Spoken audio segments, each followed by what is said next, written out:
नमस्कार, मैं हूं आपके साथ मयंक। तो देखिए, अमेरिका का एयरक्राफ्ट कैरियर जो है वो ओमान की खाड़ी में पहुंच चुका है। अब्राहम लिंकन जो है वो ओमान की खाड़ी में है और ईरान के और करीब पहुंच रहा है। लेकिन इसी बीच एक बड़ी खबर आई है। देखिए, आपने इस वीडियो का थंब देखा होगा और आप सोच रहे होंगे कि मैंने ये क्यों लिखा कि अब्राहम लिंकन गायब हो गया है। देखिए, इसकी बड़ी वजह है, जैसे ही अमेरिका का ये एयरक्राफ्ट कैरियर ईरान के करीब पहुंचा, उसने जो पहला काम किया है वो अपने ट्रांसपोंडर्स जो हैं वो बंद कर दिए हैं। ये कहलाता है AIS, यानी ऑटोमेटिक आइडेंटिफिकेशन सिस्टम। अपने ट्रांसपोंडर्स बंद करने के बाद अब इस एयरक्राफ्ट कैरियर को किसी भी तरह से राडार पर पकड़ना मुश्किल होगा, उसे ट्रैक करना मुश्किल होगा और इसीलिए ये भी कहा जा रहा है कि अब ये गायब हो चुका है। देखिए, मैं आपको जो खबरें छप रही हैं पहले वो पढ़ के बताऊं।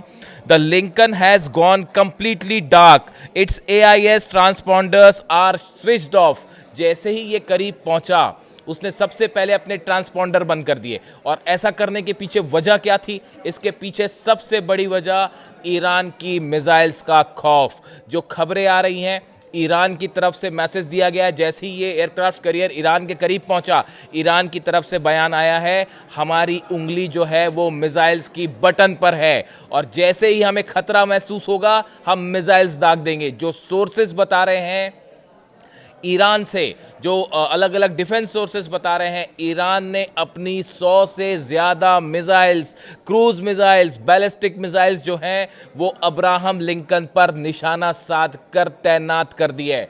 बिल्कुल ठीक सुना आपने, 100 से ज़्यादा मिसाइल्स ऐसी हैं जिसमें फतेह सीरीज़ है, जिसमें रशिया ने जो इस्कंदर मिसाइल्स दी हैं वो भी तैनात हैं और ख़ास तौर पर फतेह सीरीज़ की मिसाइल्स जो हैं वो तैनात कर दी गई हैं इस अब्राहम लिंकन एयरक्राफ्ट कैरियर पर निशाना साधते हुए। और ईरान की तरफ से कहा गया है, आपकी तरफ से अगर जरा भी हमला हुआ या हमें खतरा भी महसूस हुआ, उंगली जो है वो बटन पर है, तुरंत दबा दी जाएगी।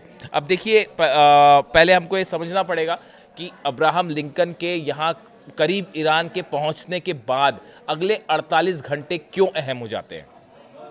ये बताया गया कि डोनाल्ड ट्रंप पहले हमला करना चाह रहे थे इस बात को लेकर कि ईरान का जो प्रदर्शन हो रहे हैं, इसी बीच वो स्ट्राइक करना चाह रहे थे, लेकिन उस समय एयरक्राफ्ट कैरियर आसपास नहीं था और आखिरी समय पे डोनाल्ड ट्रंप को इस मिशन को छोड़ना पड़ा, क्योंकि ईरान की तरफ से जब मिसाइल्स फायर की जाती तो उसे झेलने के लिए ना तो अरेबियन कंट्रीज तैयार थी, ना इसराइल तैयार था और अमेरिका के जो जितने बेसेस हैं वहाँ पर भी भारी तबाही मच सकती थी। यानी अमेरिकन फोर्सेस जितनी चाहिए ईरान का मुकाबला करने के लिए वो तैयार नहीं थी, वो तैनात नहीं थी।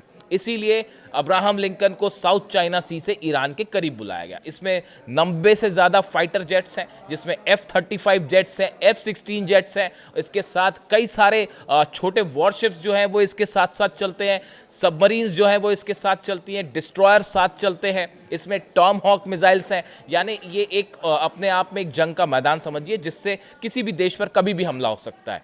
अब सवाल ये है कि क्या डोनाल्ड ट्रंप ईरान पर हमला करेंगे। देखिए, कल डेवोस में जब सम्मेलन हुआ, उसके बाद से जब वो वापस आ रहे थे तो उस समय उनसे पूछा गया, डेवोस में भी पूछा गया और वापस आने पे भी एयरफोर्स 1 में उनसे पूछा गया कि भाई क्या आप ईरान पर हमला करने जा रहे हैं, आपका एयरक्राफ्ट कैरियर तो पहुंच गया है, अब क्या। डोनाल्ड ट्रंप ने क्या जवाब दिया, पहले इसको समझिए। उन्होंने कहा, we are watching Iran, we have a big force going towards Iran. उन्होंने कहा, हम ईरान पर नजरें रखे हुए हैं, हमारी बड़ी सेना जो है ईरान की तरफ बढ़ रही है। We have a lot of ships going that direction, just in case we have a big flotilla going in that direction and we will see what happens. उन्होंने कहा, हमारे बड़े जहाज जो हैं वो ईरान की तरफ आगे बढ़ गए हैं और हम नजरें बनाए हुए हैं, हम आगे देखते हैं कि हमें क्या करना है।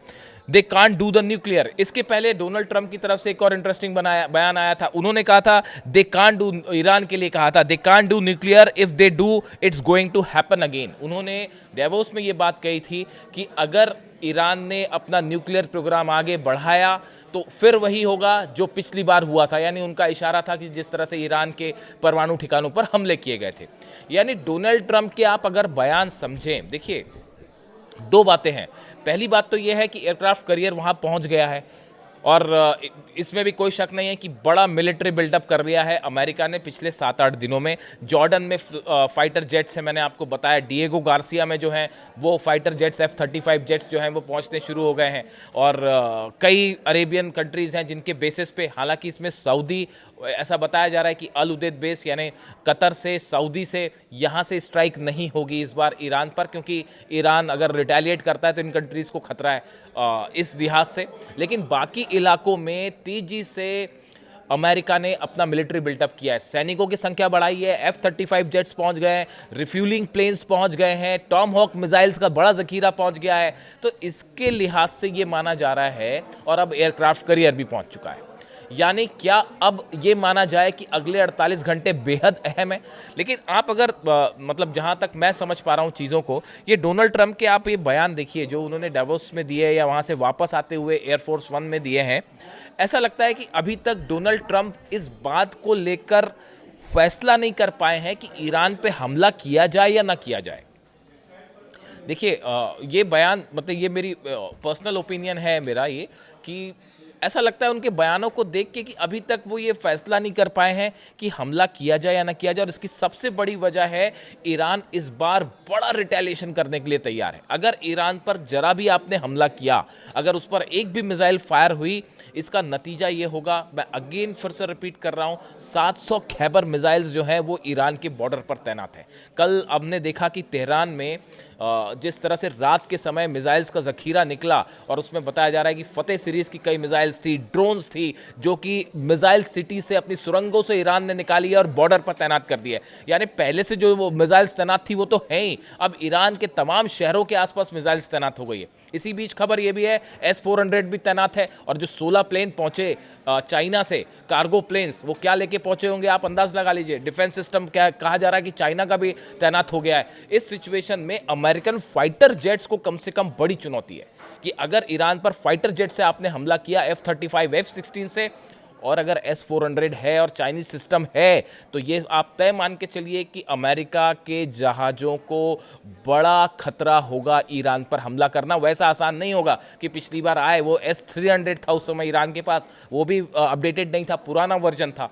लेकिन ये 6 महीने पुरानी बात हो गई है, और इस 6 महीने में जो जंगी तैयारी करी है ईरान ने, ये शायद इतिहास में पहला मौका है कि किसी देश ने इतने कम समय में इतनी तेजी के साथ अपनी मिलिट्री तैयारी कर रखी है।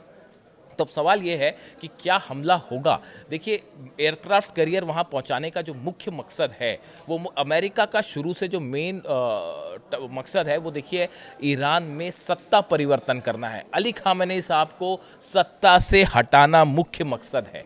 लेकिन अमेरिका की ही जो खुफिया रिपोर्ट्स कह रही हैं, ईरान की नहीं, अमेरिका और इजराइल की खुफिया रिपोर्ट्स ये कह रही हैं कि ये जो कोशिश की गई इजराइल की तरफ से, अमेरिका की तरफ से, जो ईरान कह रहा है कि यहाँ पे जो है अशांति फैलाने की कोशिश हुई, ईरान में हिंसात्मक प्रदर्शनों की कोशिश हुई, और ये जो सत्ता परिवर्तन की कोशिश थी, ये ऑलरेडी नाकाम साबित हो गई है। ये खुद अमेरिकन एजेंसीज इस तरह की बातें करने लगी हैं, इजराइल की एजेंसी ये बातें करने लगी हैं कि जो सत्ता परिवर्तन की कोशिश थी, जो प्लान था, ये अधूरा रह गया है, फेल होता दिखाई दे रहा है, जिस तरह से ईरान ने इस पूरे मैटर को टैकल किया।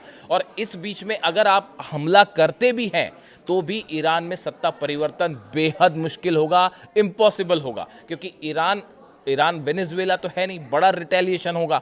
जितने अमेरिकन बेसेस हैं उन पर हमले होंगे, साथ ही जो हैं वो अमेरिका के साथ नहीं है। सऊदी और कतर जैसे देशों ने ये कह दिया कि भाई आप हमारे बेस का इस्तेमाल मत करिए वरना हमारे यहाँ मिसाइल्स गिरेंगी, तो उसको लेके एक अलग समस्या खड़ी हुई है। इजराइल जो है वो थर्ड सिस्टम, अब इजराइल पहुंच रहे हैं, इजराइल के पास जो है वो डिफेंस सिस्टम्स नहीं है ईरान की मिसाइल्स रोकने को लेकर। और इसी बीच अब्बास अराक्ची जो विदेश मंत्री हैं, उनका भी कल बयान आया। जब डोनाल्ड ट्रंप ने डेवोस से बयान दिया तो इन्होंने जो है, इनकी तरफ से भी बयान आया। Iran foreign minister Abbas Araghchi has issued a stern warning to the United States saying Iran would fire back with everything we have. उन्होंने कहा आपने अगर हम पे हमला किया तो हम अपनी पूरी ताकत के साथ, हमारे पास जो भी हथियार हैं, सबसे हम करारा जवाब देंगे। यानी ईरान इस बार वो करने को तैयार है जो शायद आपने पहले कभी नहीं दिखा होगा। और इसीलिए कहा गया कि हमारी उंगली जो है वो इस बार ट्रिगर पर है, आपके अब्राहम लिंकन ने ज़रा भी हरकत की वहाँ तो यहाँ से सीधा बटन दबेगी। और ये खबरें हैं ही कि 100 से ज़्यादा मिसाइल्स जो हैं वो अब्राहम लिंकन को लेकर तैनात हैं, पर को निशाने पर जो है साध कर रेडी कर ली गई। इसी बीच देखिए एक बड़ी खबर भी है कि ब्रिक्स देशों की अभी हाल ही में जो है दक्षिण अफ्रीका में केप टाउन के पास जो है समुद्र में नेवी ड्रिल हुई बड़ी, इस वजह से कई चाइना और रशिया के शिप्स भी वहाँ गए थे, अब वो भी वापस लौट रहे हैं और सबके सब अब्राहम लिंकन के आसपास हैं। तो ये भी एक बड़ा इंटरेस्टिंग है, अगर आप मैरीटाइम न्यूज़ में इंटरेस्ट रखते हैं और आप पढ़ेंगे तो ओमान की खाड़ी के आसपास जो है वो चाइना के भी कई वॉरशिप है और रूस के भी वॉरशिप है जो वापस आ रहे हैं दक्षिण अफ्रीका से। अब सब देख रहे हैं कि भाई ये जो है एयरक्राफ्ट कैरियर इनका जो है अब्राहम लिंकन यहाँ मौजूद है। तो भले अब अब्राहम लिंकन वहाँ पहुँच गया हो, लेकिन अभी तक एज ऑफ नाउ अभी लगता है कि ये ट्रंप अभी तक ये फैसला नहीं कर पाए हैं, क्योंकि ईरान इस बार वो करने को तैयार है जो शायद पहले कभी नहीं हुआ। और इसी बीच एक बड़ी नज़र, मैं फिर से रिपीट करता हूँ, डिएगो गार्सिया में क्या B-2 बॉम्बर्स पहुंच रहे हैं, इसकी अभी तक कोई खबर नहीं है। इस पर नज़र बनाए रखिएगा, क्योंकि ऐसा लगता है कि ईरान पर अगर हमला होगा एक बार फिर, जो दूसरा ऑप्शन ईरान के एडमिनिस्ट्रेशन ने या ईरान की सेना ने दिया है डोनाल्ड ट्रंप को कि आप एक फुल फ्लेजेड वॉर मत करिए वरना रशिया और चाइना इन्वॉल्व हो गए तो मुश्किल हो जाएगी। तो आप क्या करिए, आप लिमिटेड स्ट्राइक करिए। अगर ईरान परमाणु कार्यक्रम, देखिए असल मुद्दा परमाणु कार्यक्रम है, पहला रिजिम चेंज वो हो नहीं सकता, अब परमाणु कार्यक्रम तो चल ही रहा है, ईरान रोकने को तैयार नहीं है। उसके लिए रोकना तो छोड़िए, और कल भूकंप आया वहाँ पे, आपने देखी होगी खबरें, कल ईरान में जो है वो फिर साफ भूकंप आ गया, और वो भूकंप आया 4 पॉइंट कुछ का, और फिर जैसे ही वो भूकंप आया, वो एक न्यूक्लियर रिएक्टर है उसके पास जो है भूकंप आ गया, और उसके बाद फिर खबरें चल पड़ी यूरोप में और अमेरिका में कि अरे भाई कहीं न्यूक्लियर टेस्ट तो नहीं हो गया, कहीं न्यूक्लियर टेस्ट तो नहीं हो गया। यानी ईरान के न्यूक्लियर बम का इतना खौफ और इसकी इतनी चर्चा की क्या बताया जाए। तो इस बीच में अब्राहम लिंकन भले वहाँ पहुँच गया हो, लेकिन अब्राहम लिंकन के लिए इतना आसान नहीं है इस बार की हमला करना। और अगर हमला होता है और ये एक ऑल आउट वॉर की तरफ मामला बढ़ गया तो इसमें सबसे ज़्यादा नुकसान किसी को होगा तो वो इजराइल को होगा। अब इससे जुड़ा जो भी अपडेट है वो आप तक पहुँचाएंगे। एयरक्राफ्ट कैरियर वहाँ पहुँच गया है, इससे जुड़ी जो भी जानकारी होगी, अगला कदम क्या अमेरिका का होता है, हमारी नज़र है, जो भी खबर होगी आप तक पहुँचाएंगे। Thank you so much.